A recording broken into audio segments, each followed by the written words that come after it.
Much love, and I'm Wayne Johnson with Doc and Queen Ministries. Got a short message I want to share with you on today. When I was sitting in church on yesterday, the Lord touched on my spirit about what I'm going to share with you on today. And I've been through this a couple of times. I know I've used this particular scriptures and talked about this on several occasions, but the Lord opens up different things to our understanding when He wants to or when He feels we need to hear Him. Before I even get started, I got a good friend, and definitely if you're in the Richmond area, and this good friend of mine is originally from the Michigan area. He has a coaching business, and it's called Master of Self Life Coaching. So if you're in the Richmond, Virginia area, and you see this particular logo, that's good partner of mine, and if you need that life coaching, he's definitely one who you should use. Give me a call not give me a call. Give me a comment in the comment section, and I will get you the information that you need if you feel like you need life coaching. And I mean life coaching for everything.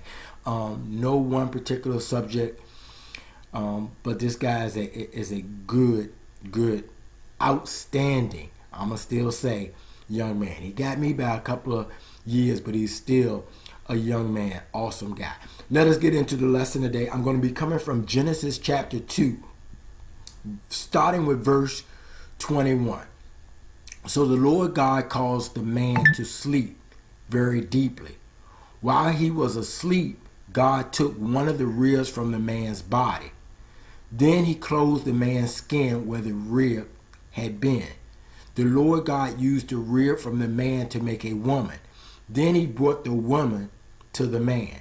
And the man said, "Finally, one like me, with bones from my bones, and a body from my body. She was taken out of man, so I will call her woman." So when I was sitting there in church, I was thinking about the word complete. For some reason, that was the word for today, complete.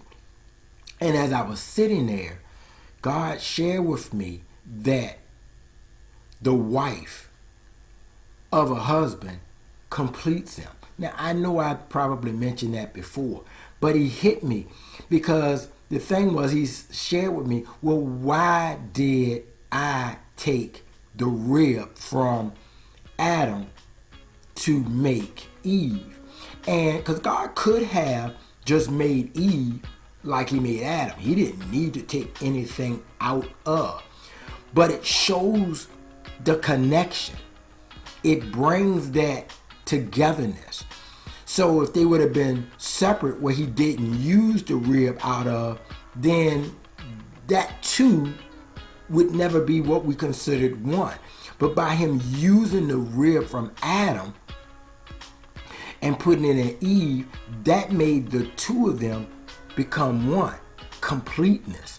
So it just hit me, and it was a big deal to me. I'm not so sure if it's going to be a big deal to you, but it was a big deal to me. It was something that the Lord wanted me to share. It also, he also shared with me is why he put Adam to sleep. One of the reasons why he put Adam to sleep is because he still doesn't want to give us everything. We're not to know everything, because he could have did the surgery on Adam while Adam was awake and Adam saw everything transpire.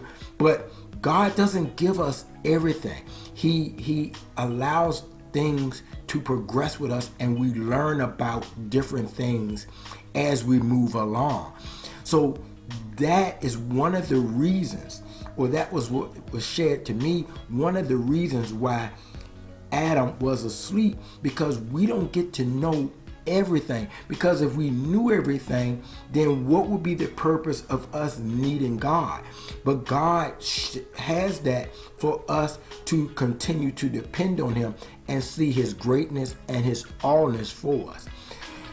Interesting for me, the completeness of why husband needs wife or man needs woman, and why these two are joined together.